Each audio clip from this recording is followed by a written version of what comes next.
Bollywood silver screen presenting revenge of Sith. पिछली star war movie की कहानी में क्लोन वॉर शुरू हो गई थी और इस कहानी में दिखाया गया है कि उस क्लोन वॉर को आज पूरे 3 साल का अरसा गुजर चुका है और मूवी की शुरुआत होती है उसी वॉर से जिसमें सेपरेटिस्ट की रोबोट आर्मी और जेडाई नाइट्स आपस में लड़ रहे होते हैं। इन जेडाई नाइट्स में ओबी वैन और यंग डर्थ वेडर, जिसका नाम अनाकिन स्काईवॉकर है, वो भी शामिल होते हैं। ये दोनों एक मिशन पर निकलते हैं जिसमें ये एक सेपरेटिस्ट मूवमेंट के जनरल से किडनैप चांसलर को चुराने आए हैं। ये चांसलर वही आदमी है जो पिछली मूवी में अनाकिन की सेनेटर वाइफ और एक्स क्वीन का खास दोस्त था। ये दोनों वहां जनरल से फाइट करते हैं और उसी डार्क फोर्स के लॉर्ड काउंट डूकू, जिसे डार्क फोर्स में ट्रानुस के नाम से जाना जाता है, उन्हें दिखाया जाता है। ओबी वैन जनरल से लड़ रहा होता है और अनाकिन काउंट डूकू से, जिस चांसलर को ये यहाँ पर बचाने के लिए आए हैं, वो अनाकिन से कहता है कि काउंट डूकू को मार दो। पर अनाकिन उसे कहता है कि जेडाई रूल्स में ऐसे किसी की जान लेना बहुत गलत है, पर वो उसे उकसाता है और अनाकिन काउंट डूकू के 2 टुकड़े कर देता है। चांसलर के चेहरे पर मुस्कुराहट आ जाती है क्योंकि वो उसके अंदर नेगेटिव फीलिंग्स को पावरफुल करना चाहता है। वहां जनरल उसी शिप से जिस पर जेडाई नाइट्स आए होते हैं, वहां से भाग निकलने में कामयाब हो जाता है और अब अनाकिन और ओबी वैन चांसलर को वापस प्लेनेट क्रॉसकैंट पर ले आते हैं। वहां पहुंचकर अनाकिन अपनी वाइफ सेनेटर से मिलता है जो उसे बताती है कि वो प्रेग्नेंट है। ये सुनकर पहले तो शॉक्ड रह जाता है पर वो खुश भी होता है, लेकिन वो अपने बच्चे के फ्यूचर के लिए परेशान नहीं है क्योंकि एक जेडाई को शादी करने का कोई भी अधिकार नहीं है और न ही उसे किसी तरह की अटैचमेंट की परमिशन है। अब अनाकिन को चांसलर मिलने के लिए बुलाता है जहां वो उसे जेडाई काउंसिल के सामने अपने रिप्रेजेंटेटिव के तौर पर हायर कर लेता है। और जब अनाकिन जेडाई काउंसिल के सामने बताता है कि कैसे चांसलर ने उसे काउंट डूकू को मारने के लिए कहा था, तो उन्हें चांसलर पर जो पहले से शक के घेरे में था वो और भी बढ़ जाता है। उन्हें एहसास होता है कि वो अनाकिन से दोस्ती करके जरूर अपने कुछ न कुछ इविल प्लान्स को पूरा करना चाहता है। जेडाई काउंसिल डिसाइड करती है कि अनाकिन चांसलर के लिए काम कर सकता है। काउंसिल अनाकिन को जेडाई मास्टर के तौर पे अभी भी काउंसिल में जगह नहीं देती, जिसकी वजह से अनाकिन का भरोसा काउंसिल पर से उठ जाता है। जेडाई काउंसिल उससे कहती है कि चांसलर जो भी बात करे और जो भी उसके एक्शंस हो वो सब वो काउंसिल को रिपोर्ट करे क्योंकि चांसलर पर उन्हें बिल्कुल भरोसा नहीं है। जेडाई काउंसिल अनाकिन के टीचर ओबी वैन को भी एक मिशन देती है जिसमें उसे भागे हुए जनरल के पीछे जाना है, उसे पकड़ कर लाना है। ये सुनकर भी अनाकिन को अच्छा नहीं लगता कि उसके टीचर के साथ उसे मिशन पर नहीं भेजा गया। अनाकिन अपनी वाइफ के पास चला जाता है और उसे भी ये सब कुछ शेयर करता है। वो उसे धैर्य रखने को कहती है और कहती है कि एक दिन तुम जेडाई मास्टर जरूर बनोगी।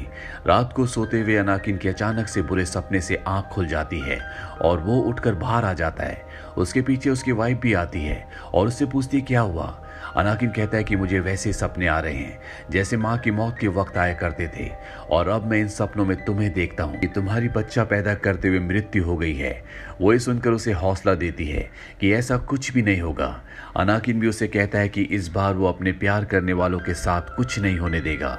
वहीं दूसरी तरफ भागे हुए जनरल को सेपरेटिस्ट साथियों के साथ लावे के प्लेनेट मुस्तफर पर दिखाया जाता है जो अपने साथियों को वहां पर इकट्ठा करता है।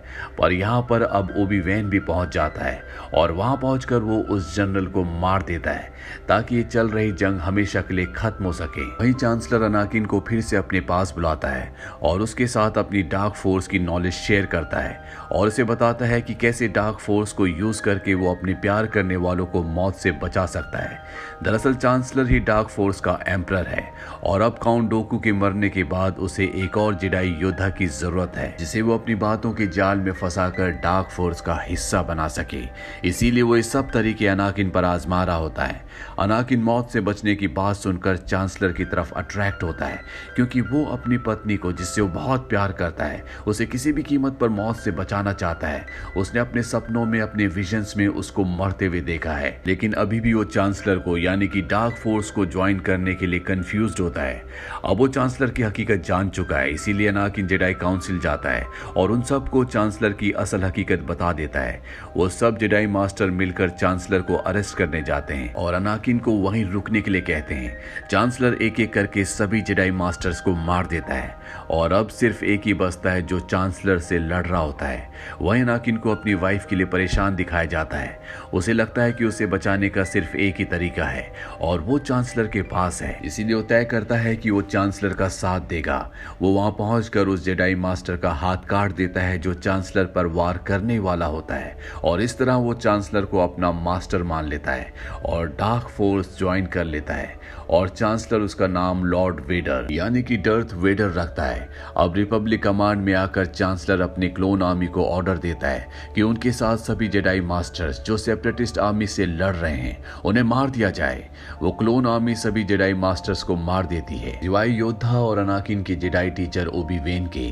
चांसलर अनाकिन को यानी कि डर्थ वेडर को ऑर्डर देता है कि वो जाए और सभी सेपरेटिस्ट लीडर को और सभी यंग जेडाई स्टूडेंट्स को भी मार दे और वो ऐसा ही करता है। इसके बाद चांसलर सेनेट के सामने आता है और इस गैलेक्टिक रिपब्लिक को गैलेक्टिक एम्पायर में बदल देता है और खुद को इसका एम्परर बना लेता है और ये भी डिक्लेयर करता है कि सभी जेडाई मास्टर्स और उनके स्टूडेंट्स हमारे दुश्मन हैं। उन्हें जहां भी देखा जाए उन्हें उसी वक्त वहीं मार दिया जाए। अब योद्धा और जेडाई टीचर अपनी अपनी जान बचाकर वापस प्लेनेट क्रॉस कैंट पर पहुंच चुके हैं जहां उन्हें अनाकिन के डर्थ वेडर बन जाने का पता चलता है और योद्धा चांसलर से लड़ने के लिए निकल जाता है और ओबी वेन डर्थ वेडर का सामना करने। ओबी वेन डर्थ वेडर को ढूंढते ढूंढते उसकी वाइफ तक पहुंच जाता है और उसे उसकी सारी सच्चाई बताता है पर वो उस पर यकीन नहीं करती और कहती है कि अनाकिन से वो खुद ये पूछेगी। ये दोनों मुस्तफर प्लेनेट पर आ जाते हैं जहां अनाकिन की वाइफ उससे मिलती है और यहाँ खुद अनाकिन के मुंह से पूरा सच जानने के बाद उसे समझ में आ जाता है कि ओबी वेन जो कुछ कह रहा था वो बिल्कुल सच था। इससे उसे बहुत दुख होता है। तभी अनाकिन शिप पे अपने टीचर ओबी वेन को देख लेता है जिससे वो गुस्से में आ जाता है और अपनी वाइफ पर इल्जाम लगाता है कि वो ओबी वेन के साथ मिलकर उसे मारने आई है, इसीलिए वो उसका गला दबाने लगता है पर ओबी वेन वहां आकर उसे ऐसा करने से रोकता है। उसकी वाइफ जमीन पर गिर जाती है। फिर ओबी वेन और अनाकिन के बीच में फाइट होती है। ओबी वेन उसकी दोनों टांगे और दूसरा हाथ भी काट देता है। वो वहीं लावे के पास गिर जाता है। उसे वहां जलता हुआ छोड़कर ओबी वेन अनाकिन की वाइफ के साथ शिप में बैठकर यहां से निकल जाता है। वहां योद्धा और चांसलर की फाइट होती है जहां चांसलर अपनी स्ट्रिंग पावर से योद्धा को वहां से भागने पर मजबूर कर देता है। इसके बाद योद्धा, ओबी वेन और अनाकिन की वाइफ एक छोटे से प्लेनेट पर इकट्ठा होते हैं जहां अनाकिन की वाइफ जुड़वा बच्चों को जन्म देती है और उनका नाम ल्यूक और लेया रखती है। यही वो बच्चे हैं जो बड़े होकर जेडाई मास्टर ल्यूक और प्रिंसेस लेया बनेंगे और डार्क फोर्स से लड़ेंगे। वहीं चांसलर यानी कि एम्परर अनाकिन की जलती हुई बॉडी को उठाता है और ठीक करवाकर एक ब्लैक आर्मर सूट पहनाता है और इस तरह से अनाकिन की डार्क फोर्स के लॉर्ड डर्थ वेडर की ट्रांसफॉर्मेशन कंप्लीट हो जाती है। वो जब बोलने के काबिल होता है तो चांसलर से पूछता है कि उसकी वाइफ कहां पर है, जिस पर वो उससे कहता है कि उसने गुस्से में आकर गला दबाकर उसे मार दिया और ये सुनकर वो और भी ज्यादा गुस्से में आ जाता है जिससे उसकी पावर्स और भी स्ट्रांग हो जाती है। वहीं ओबी वेन और योद्धा प्लान करते हैं कि वो बच्चों को चांसलर से बहुत दूर रखेंगे जहां वो इनकी प्रेजेंस को फील ना कर सके। योद्धा का एक साथी लेया को अडॉप्ट करके अपने होम प्लेनेट एल्ड्रान ले जाता है और ल्यूक को उसके स्टेप अंकल आंटी के प्लेनेट टटूनी पर भेज दिया जाता है। ओबी वेन और योद्धा खुद को छुपाए रखते हैं और इन बच्चों पर नजर रखते हैं क्योंकि जब सही टाइम आएगा तो यही एम्पायर को चैलेंज करेंगे। कहानी के अंत में अनाकिन की वाइफ का फ्यूनरल दिखाया जाता है जो कि उसके होम प्लेनेट नेबू पर होता है, यानी कि उसकी भी मृत्यु हो चुकी है। इस कहानी के पिछले जितने भी पार्ट्स हैं उनके लिंक्स हमने नीचे डिस्क्रिप्शन में दिए हुए हैं। ये फिल्म सन 2005 में रिलीज हुई थी। IMDb पर इसकी रेटिंग है 7.5।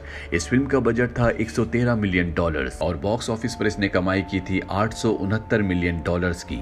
उम्मीद करते हैं कि ये कहानी आपको पसंद आई होगी।